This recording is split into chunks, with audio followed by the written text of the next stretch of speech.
Brian Kohberger's defense attorney has been doing surveys of potential jurors in Latah County, Idaho, and just like everything else in the case, it's caused a meltdown. What's this about? Isn't that just standard?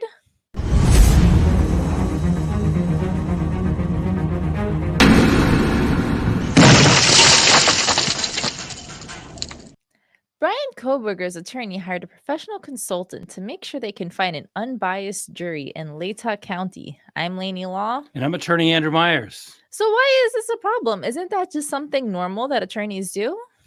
Well, spoiler alert, yeah, it pretty much is. In the high-profile cases, the attorneys, especially the defense attorneys, will do a jury veneer survey to determine what the problems may or may not be, whether it's even possible to do a fair trial in that jurisdiction. And we all know that that's been a question, that's been an issue. A hearing is coming up down the line a little bit as to whether or not there will be a change of venue. But we're going to take a look in this episode at 4 bumps in the road, I like to call them, in this case with respect to problems that are upcoming in this case. Okay.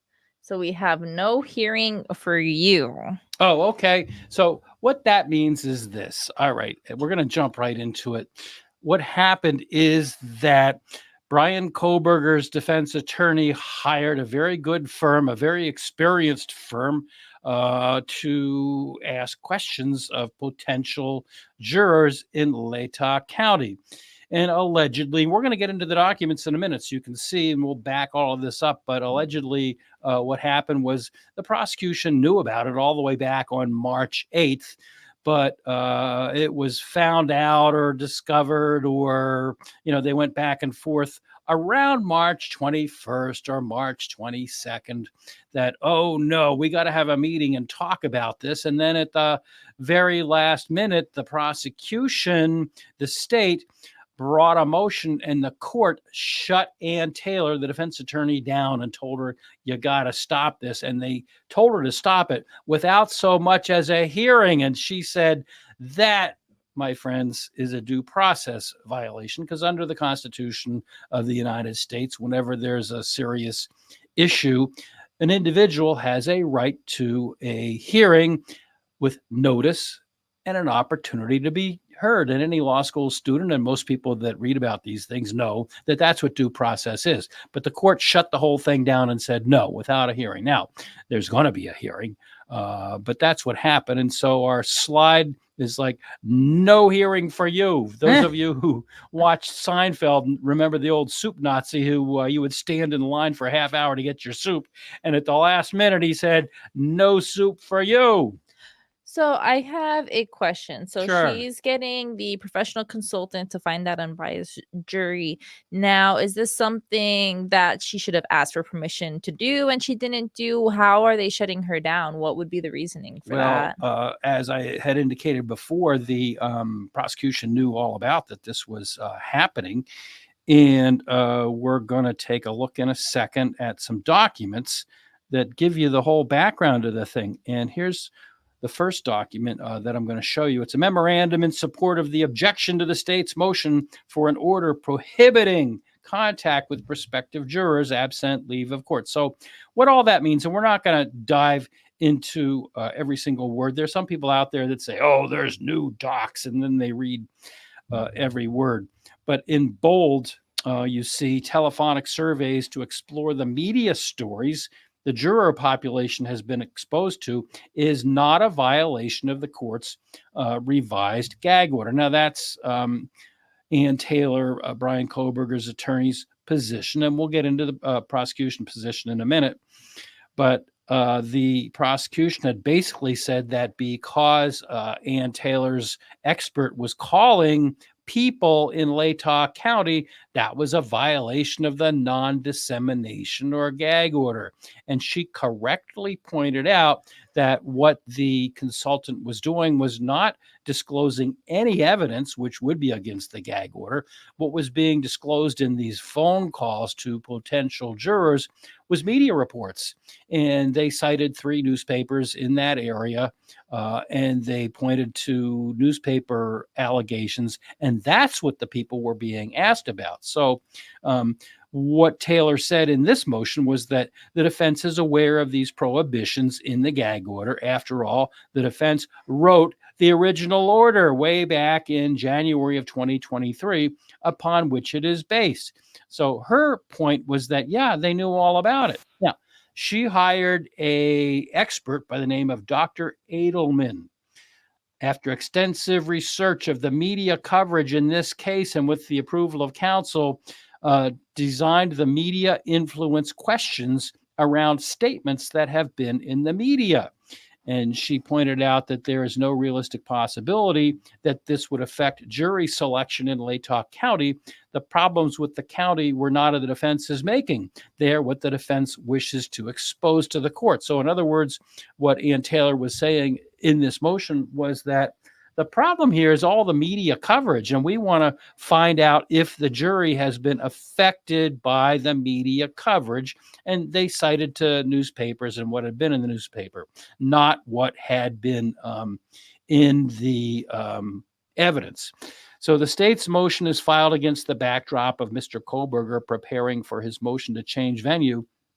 The state objected to the court scheduling of a change of venue hearing, and now through this motion is thwarting the defense's preparation for the motion. The state knows counsel for Mr. Kohberger did not violate the revised non-dissemination order. The state and counsel met the day before the state filed its motion and discussed the content of the survey and received the curriculum vitae, that's a fancy word for a resume, for the expert hired by the defense. The state was informed that these types of surveys are not an anomaly. However, the state filed its motion anyway. The state's motion should be denied, and the order prohibiting future contact with prospective jurors should be withdrawn. So, you might ask me, well, who is this expert? Well, you ask me. Here he is. It's a fellow by the name of Brian Edelman. He is the co-founder of a company by the name of Trial Innovations, Inc. It's a national full-service jury research firm. He says he's worked as a trial consultant for 20 years and has conducted pre-trial and post-trial research on both criminal and civil cases across the country. I've been retained as an expert in over 70 high-profile cases to assess the impact of pretrial publicity on the fairness of trial proceedings, including State of Idaho versus Jonathan Renfro and State of Idaho versus Gilberto Rodriguez. So didn't you ask me before whether or not this was out of the ordinary? Well, even like looking at this is just like I love the way that he describes it, because it's like not only has it been 70 high profile cases, but at least 2 of them were in Idaho. Exactly. So this is not anything that is, like you said, it's not out of the ordinary. It's interesting to me, and I'm sure the court has its own reasons, but this just seems like the court being difficult. Well, is it the court or is it the prosecution or both of them? So this is an attachment to the motion. A lot of people just presented the motion. But as I've always said, the reality and the interesting thing in all of these things is usually in the footnotes or the attachments. As you can see, this is defendant's exhibit number A. And he points out that he explored how jurors minimize what they have read. So they might have read the truth or the falsity of the whole situation. They minimize it. Going further in depth with respect to this firm's experience, I began working as a trial consultant in 1998. So what's that, 25 years ago? And co-founded Trial Innovations in 2010. What's that, 14 years ago? Over the years, I have worked on hundreds of criminal and civil cases across the country. As a trial consultant, I have conducted mock trials, focus groups, surveys, post-trial interviews, and other research exercises. I have consulted in the courtroom and assisted with jury selection in more than 100 cases. The final thing that I've highlighted here is that he's worked on both sides of the aisle. He's not what they call just a shill for one side or the other. He's worked for the public defender, the alternate defender, and the district attorney in California, Nevada, and New Mexico. He's also lectured at 1, 2, 3 law schools. So this isn't just some guy they pulled off the street. This isn't just some guy that only helps defense. He works with both defense attorneys like Ian Taylor, but also with district attorneys who are prosecutors. So this goes on and on and on and talks a lot about the process and what they do. And it's a mix really of law and psychology, because he talks here about how the acceptance of what's called counter argument can create cognitive dissonance. In an effort to avoid cognitive dissonance, information that supports attitudes that may be selectively attended to, and counter arguments may be distorted and dismissed. And this is a deep dive. There's 21 pages here. We're not going to go all the way into it, but I will point out that if you are a law student or a psychology student, or you're interested in either one of those disciplines, this is online. You can get it. And it's dated March 26th of 2024. So it is interesting reading. Or if you're writing a paper about jury selection, this would be a fantastic source that's out there. The survey instrument, in other words, what they, before they didn't just willy-nilly call people on the telephone. They had to plan it, put it together, have it peer reviewed. And that's called the survey instrument. And so they describe the survey instrument topics of focus and questions being constructed after reading more than 269 articles that reference the murders in the Moscow Pullman Daily News, the Idaho Argonaut, and the Spokesman Review. I don't know if anything I say is going to help our viewers contextualize this a little bit better. But when I read this, I think about how in software development, we have quality assurance testing.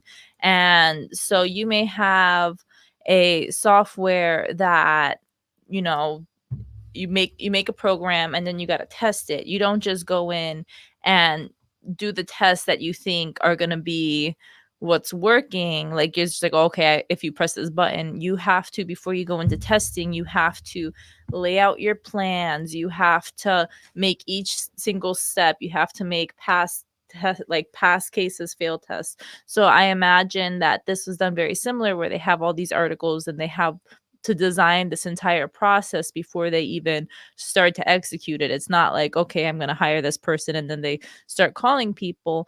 It's more of building this whole setup and planning everything in advance. Like Andrew said before, the prosecution knew about it on, I believe you said March 8th. Yep. And it's just like, even there's so many steps that it takes to get to that point and to be able to even execute it. So this isn't just an impulsive thing. That's a really good analogy, actually. I hadn't even thought about that. That's a good analogy, because before you put out a piece of software or hardware or anything, you want to test it. And I think that's a really good point. And I'm not minimizing it to say that this is even more important, because this guy, like I said in the beginning, let's keep our eye on the ball here. The whole point of this exercise is, Brian Kohberger has been accused of 4 brutal murders, and they have presented the death penalty as a possible scenario. And so you're right, they're testing potential jury members, and they're saying, look, we can't just try this case willy-nilly without, doing some kind of test. And this is a science that has been out there for many, many, many years. This guy's been doing it for 25 years, but it's been out there even before him. If you read into the footnotes, which we're not going to do, this science has been out there for years. And so specifically what is important here is that he looked at 269 articles that were in these newspapers. And you'll recognize some of them, the Spokesman Review particularly, because we have focused on some of their articles and read some of their articles on our channel here. And so what has been asked of the people that were contacted by this survey was not evidence, which would strictly be against the the gag order, the non-dissemination order, that would be a strict violation. If they called and said, "Hey, I've got the sheath here, and I've got a picture of it, and what do you think of that?" That would be a violation. As opposed to here, what they're asking the potential jury members about is the articles and what has been said in these 3 newspapers. So that's an important distinction. But if I've bored you by going through all that, we'll keep going. The survey was conducted by Research Strategies, Inc., a consumer, public opinion, and business-to-business market research firm for 36 years. Didn't I just say it was longer than 25 years? Mhm. And their data has been used in 49 districts, federal district courts in the United States Department of Justice. So I think what Ann Taylor is kind of saying here, and that's why I put a little X over on the left side. I'm not really good at this. I tried to make it a bigger X. But what she's trying to say is, guys, this isn't just me here in potato country in Idaho. This has been done all over the place. Even, if it's good enough for the federal district courts in the United States District Department of Justice, come on now. So they weren't harassing anyone. Respondents who refused to participate in the survey were not called. That's me. People call me all the time, and it's like, Mr. Myers, would you like? Bye. So the guys like me, they wouldn't call me back again. They did poll 400 community residents, and people that say, "Oh, they were tampering with the jury." No, they only called 400 community residents. That's 1% of the entire Latah County population, 18 and older. So the notion that polling 400 community residents is the cause of a potential bias in a county that has been saturated with hundreds of highly prejudicial newspaper articles, television news stories, and social media posts is just, she was nice the way she put it. And she said, it's not credible. Well, and it's like I said, it's like only 400 people. I mean, by the time you're watching this video right now, it's probably got more than 400 views. I mean, I hope we manifest out. There was a time and place where we weren't getting as many views as we are now, and we're grateful to everybody who watches our videos. Please like, comment, and subscribe.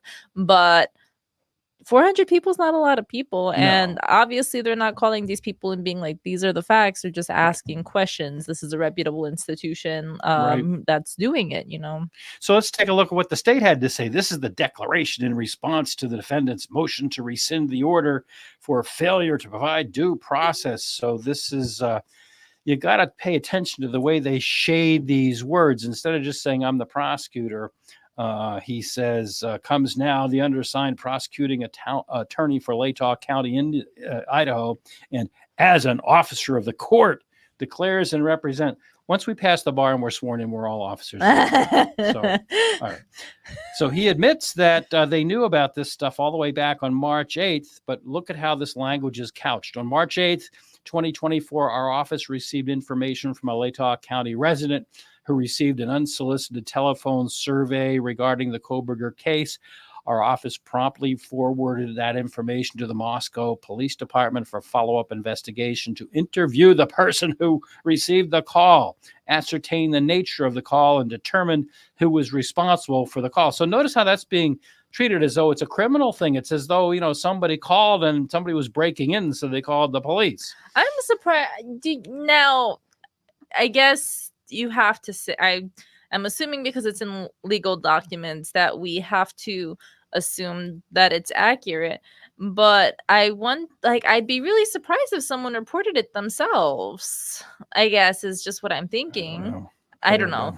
There's no way of telling, but I was just like, how is that not just like a heard from a friend of a friend? Because the fact, like, if you get a call, I guess maybe they were suspicious. They got this call and didn't know if it was real, so maybe they called back. I don't know. I don't know either. It's just, I guess, I have a couple of different thoughts about that. One is that this is a huge, high-profile case, and if it's a high-profile case, way over here on the East Coast, being right there at ground zero, it must be huge. So I guess I can see calling the police department. I don't know, but I get that it's real and not a scam, I guess. I don't know. I get junk calls all the time, and you know what I do? I just hang up. I've Goodbye. never called goodbye. That's like not even a thought in my head to report any calls.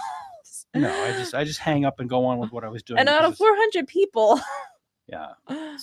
So that's interesting that people actually did report it. It's even more interesting that it was reported to the police. But look at this highlighted in blue. Remember Corporal Brett Payne? Remember him? No. Moscow Police Department Corporal Brett Payne provided our office with the results of the investigation. Brett Payne was the guy that wrote the probable cause affidavit. Okay. Yeah. So now it was suspected that the unsolicited telephone survey calls were being made at the request of or on behalf of the defense. Well, she had told you she's doing this. On March 19th, 2024, Senior Deputy Prosecutor Ashley Jennings reached out to Ann Taylor and inquired whether she was aware of the phone surveys being conducted with Latah County residents, and Ms. Taylor affirmed that she was aware, and she offered to meet with our office to discuss the afternoon of Thursday, March 21st, when she was going to be in Moscow. So they did meet. Here we go.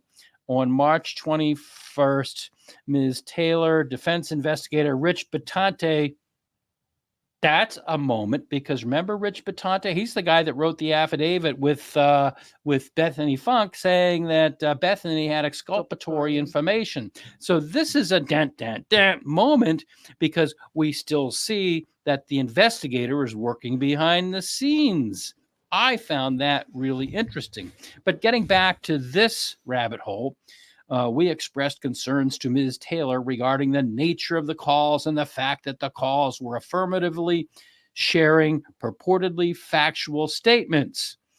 We explained, which, as we pointed out before, they weren't factual statements. They were statements that were taken out of the 269 news articles in the 3 newspapers. But anyhow, we, the prosecution, explained our concerns regarding contacting prospective potential jurors and planting purported facts in the minds of those potential jurors who may not have heard these purported facts previously. Well, they were in 3 newspapers. They were in 269 newspaper articles in 3 newspapers. And, the only thing going for the veracity of this statement is the fact that, people don't read the newspaper anymore, sadly. But so the issue here has been kind of skewed to pretend that, and I don't know why. I mean, she would be disbarred immediately if she was calling people and giving them facts of the case. Mm-hmm. So that, to me, is a little bit over the edge. But would it, because she wouldn't be disbarred if it was the company that was doing it on her behalf, right? But even the company, they have a reputation to uphold. Well, she's paying them, or somebody's paying them. And I mean, again, the issue here is that the company was retained to see if the potential jury pool had heard things and been biased as a result of what was in all of these news media accounts. And that's what they were being asked. They weren't being, if I'm an attorney on a case, a criminal case, and I'm calling people and saying, hey, did you hear that so-and-so did it? I mean, he had a bloody knife and he ran away and nobody knows this. I'd be disbarred tomorrow. All right. Or sooner. But that's not what's happening here. And that's kind of the company's doing their research, and the company's reaching out, and they're doing it based on things that were already pre-existing. So following our meeting with Ms. Taylor, we consulted our attorney staff and decided to proceed with filing a motion with attachments. That motion was prepared and filed shortly before 2:30 p.m. on the following day, Friday, March 22nd. The state submits this declaration in order to, and I highlighted this in red, clarify for the record what has occurred in relation to the unsolicited phone calls being placed to Latah County residents and to correct certain representations contained in the defendant's March 26, 2024 motion to rescind order. So it's just interesting the way that was all put together. And it was signed by the prosecuting attorney. The next document we're going to take a look at just briefly is the defense's reply supporting their motion to rescind this order that the judge had entered without a hearing. And what they're pointing out here is that it's a due process violation. The due process clause of the 14th Amendment prohibits deprivation of life, liberty, or property without fundamental fairness. And what that means is in yellow here. Mr. Kohberger's life and liberty are at stake. This is a capital case, and he's entitled to be heard on motions pending before the court. Halting preparations for his motion for change of venue denies his constitutional right to a fair trial. So again, all due process requires is notice and an opportunity to be heard. And that's what Ann Taylor is saying in this motion. And we're just going to, nope, we went too far ahead. So I feel like this is the prosecutor almost setting themselves up for like a Verrill situation where we're having all of these issues, and as Ann Taylor is saying, it's part of due process. I think that if it's I think trying to fight against that, I think is going to hurt them more in the long run than help them. I'm not a legal professional, but that's how I imagine it. Well, again, I want to keep our eye on the ball. The issue here is, is Mr. Kohberger going to get a fair trial? Did Mr. Kohberger have things happen to him along the way that deprive his right to a fair trial?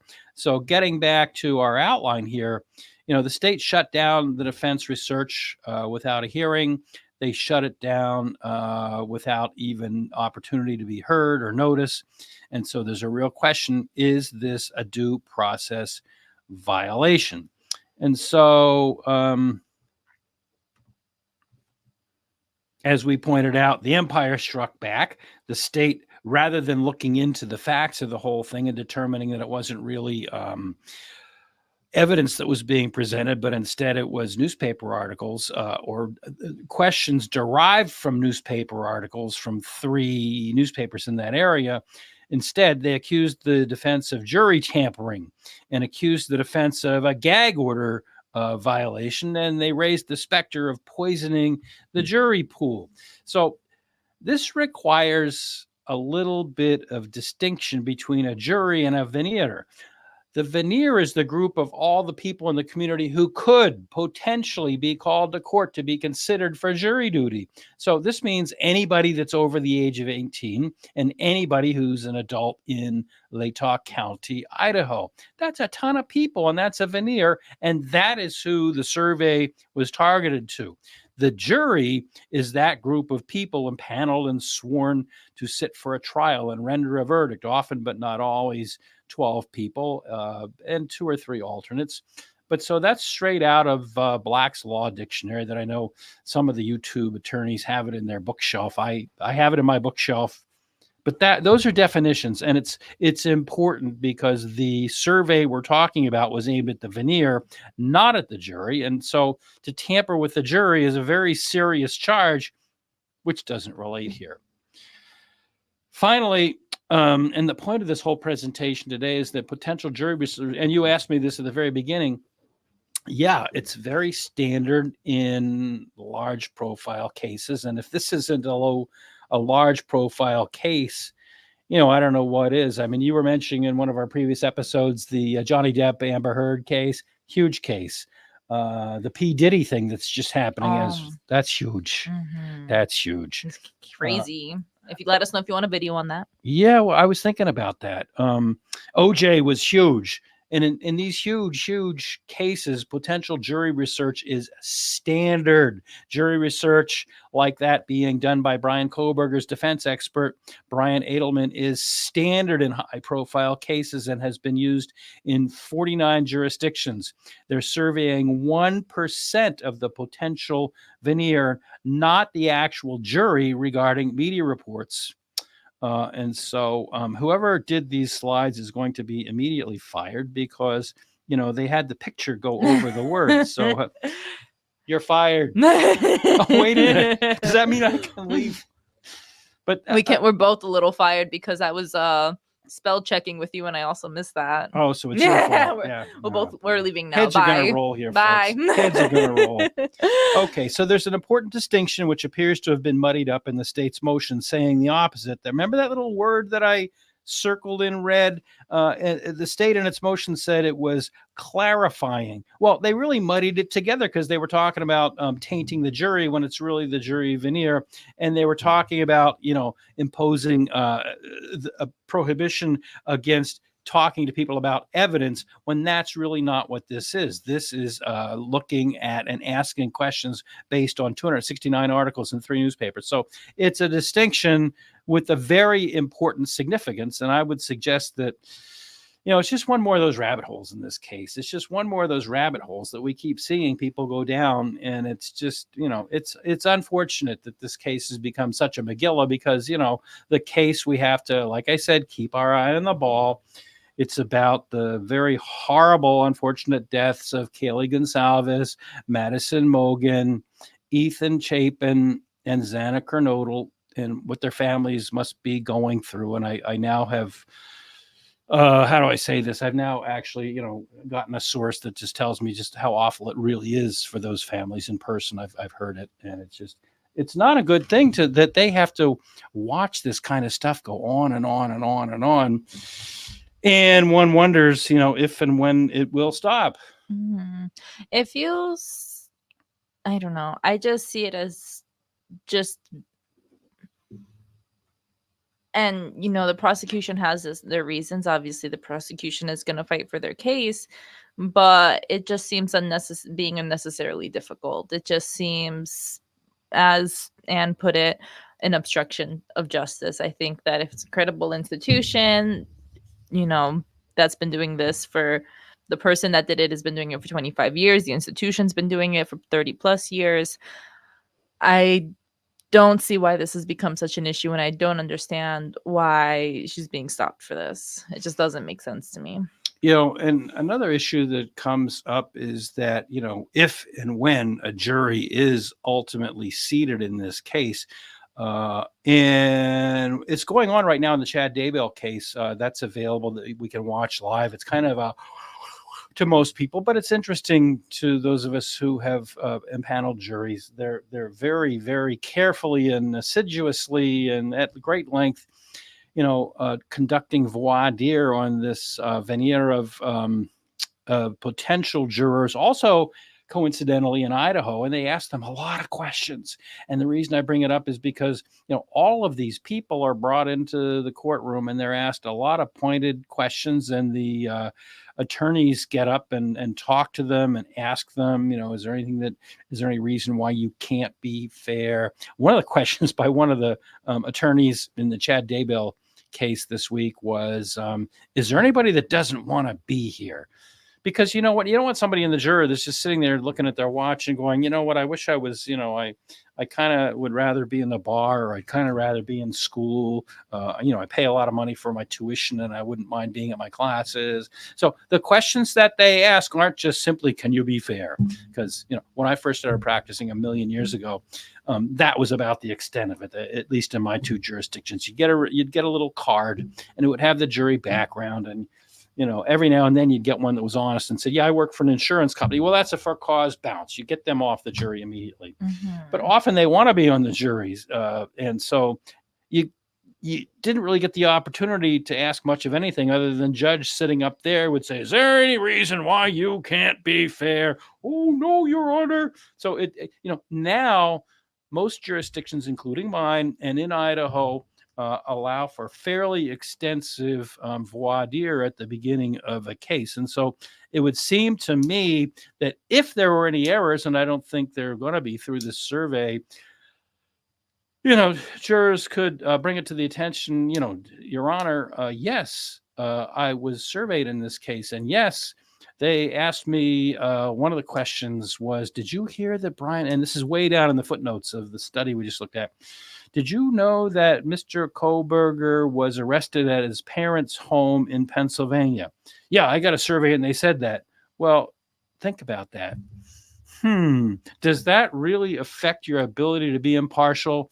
No, Your Honor, I really can't think that would, so my point is, and the reason I'm being so long-winded here, I don't know, but the point is that in a fairly effective voir dire proceeding, jurors are given the opportunity to talk about what they've heard and to talk about whether what they've heard has affected their ability to be fair and impartial. And that's a process that's going on right now as we record this podcast in Idaho. So if they can do it in the Chad Daybell trial, I'm certain that they would be able, maybe I shouldn't be, but I'm certain they would be able to do it in this case. Mm-hmm.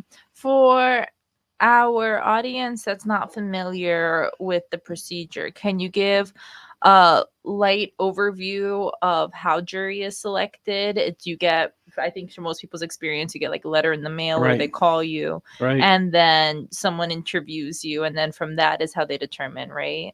Who's the person that does the interviews? Well, there's a couple of screening processes that you go through, and it depends on whether it's a state, what state, whether it's fed. I was called for jury duty in a federal court. I was also called for duty in a state court once, but that was a long time ago. The process is different in every court, but generally speaking, first, don't call your attorney and say, "Attorney Myers, can you get me out of jury duty?" No. So that's step one. Don't call me, because I couldn't get myself out of jury duty. So do you think I can get you out of jury duty? No, don't make that call. We'll make the call. I like talking to potential clients. But anyhow, to be serious about it, you got to go. Unless you have surgery scheduled or someone's died or something like that, then they'll give you a pass and you come back later. So you have to go to the courthouse. There's an initial screening process. And then you go into a little room where either you've already filled out, in the federal court, I had to fill out my jury information form online. In a lot of state courts, you go in and they give you a little form and you fill that out: name, address, profession, and a couple of really other, basic things about yourself. And then you turn that in, and then you sit and you wait. And then you sit and you wait, and then you sit and you wait some more. And then they call you, there's a big room, and they'll call maybe 25 people into the actual courtroom, and you all have a little number, and they might call 12 of you to actually sit in the jury box. Okay. So then the 12 of you sit in the jury box, and am I answering your question, or am I going on? No, okay. All right. So you sit in the jury box. And now the attorneys look at the little forms and they say, "All right, juror number 5, Laney Law, we want you to come up here." Okay, so you do this for a living? Oh, you do a podcast? Oh, okay, all right. Do you think, from your experience doing a podcast and working with Attorney Myers, do you think that you could be fair in this case? I mean, I think I'm always fair. Okay. All right. Is there any reason why, do you have childcare issues or health issues such as diabetes, or do you have, and they ask you all, they'll ask you a whole bunch of questions. And then as long as you pass that test, you go back. Now, again, it depends on the state that you're in, but the attorneys are allowed a couple of peremptory challenges where you don't have to explain why you are bouncing the person. Now, it can't be for an obvious, civil rights. You can't bounce somebody for race or religion or gender. But other than those types of public policy exceptions, you can just bounce a couple of peremptory challenges. After the problem, though, is you don't know. You might get somebody you don't like even more than the ones you bounce. So you use those very, very, very carefully. So after you make those peremptory challenges, you can do a couple of for cause. And you can do as many of those as you feel you can get away with. For example, if I'm trying a personal injury case where somebody has been injured, say in a car accident, and I look, as has happened, they work for an insurance company, because their job is to minimize the claim. Their job is to say the accident didn't happen the way the plaintiff said it happened, and then to minimize the damages. They weren't really injured. So no, I don't want them on my jury. So that's generally the process, and it does take time. The Chad Daybell jury selection is said to be lasting maybe 10 days, 2 weeks. I don't think we really know, but it can take a long time. So that's the process. And you do want people that are unbiased, unprejudiced, but just because they've read, and we've talked about this in a previous episode, just because they have read a newspaper or watch TV, or I'm shocked they don't take into account, online. Because I think a lot of people, we had this conversation before, people get their news from YouTube and TikTok. Where else? That's kind of what I was thinking, Yeah. where like someone like me, obviously I don't live in Idaho, but I'm just wondering that somebody like me, where how many videos are we watching? How many videos are we making? I feel like that's somebody who's watching a lot of videos on the situation would not be able to be unbiased, but may be able to paint themselves that way. I don't know. Well, my contention has always been I don't want a stupid person that never reads a newspaper ever. I mean, I don't want someone that just doesn't care, that never reads a newspaper, never watches TV, never, gets their news from however they get it. Because, is that a person that's really going to be concerned enough to give me a fair shot? So again, the touchstone here is not whether or not they have information. The touchstone is that despite that information, they can still be impartial and unbiased. So that's the selection process, and we circle around to the end that this is just one more bump in the road or rabbit hole, no matter what you want to call it, that's happened in this case, and it's crazy. Do you have any closing thoughts? No, I mean, thank you guys so much for all your feedback. I mean, I'm totally blown away by this, and I imagine that a lot of people watching this are too, so be sure to let us know in the comments down below. Yep. Please like and subscribe. And as we always end the episode by saying, be polite, be kind, be respectful, whether you're in the grocery store, a parking lot, the big box store. Be polite and kind to people, and especially in our comments section, we get all kinds of comments, and I don't mind people with an opposing view. If you look through our comments, boy, oh boy, you see them. But don't personalize it. Don't say, how can you be an attorney if you think, and then fill it up like I love those because it gives me the opportunity to push the delete button. So we do appreciate your thoughts and ideas, and we hope that you have a great day.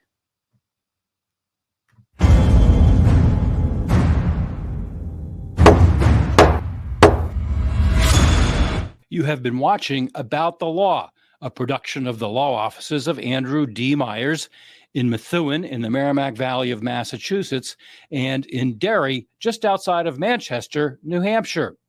Remember to click the like and subscribe buttons down below. And if you enjoyed this video, be sure to share it with your friends and others. If you'd like to talk to me about an injury case, a car accident, a slip and fall, a serious bodily injury case, or some other case, please feel free to contact me. I'd love to talk to you.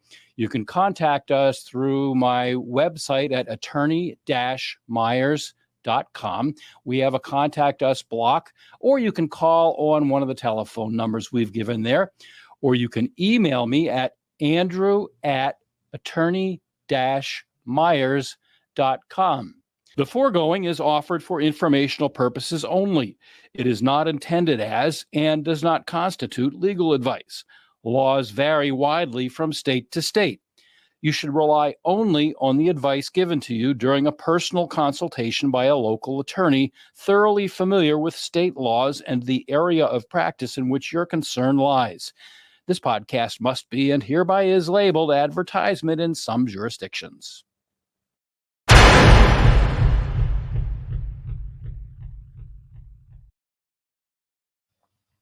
And that's that. And that's that. I wonder if the reason that they got in trouble was because they were asking people about the tunnels. No. They were asking people about horses. Horses or tunnels. Secret tunnels? Any horses? I just wonder. I don't know. I really... Excuse me, sir. Excuse me. I have some questions. I'm checking the jury for the Idaho 4 trial. Lady, I don't want to talk to anybody. Oh my! Don't call the cops. Don't call the cops. You're gonna get me in trouble. What'd you say your name was? Laney Law. Laney Law. I'm calling, asking about the tunnels. Blap, blap, blap. Click. He reported me.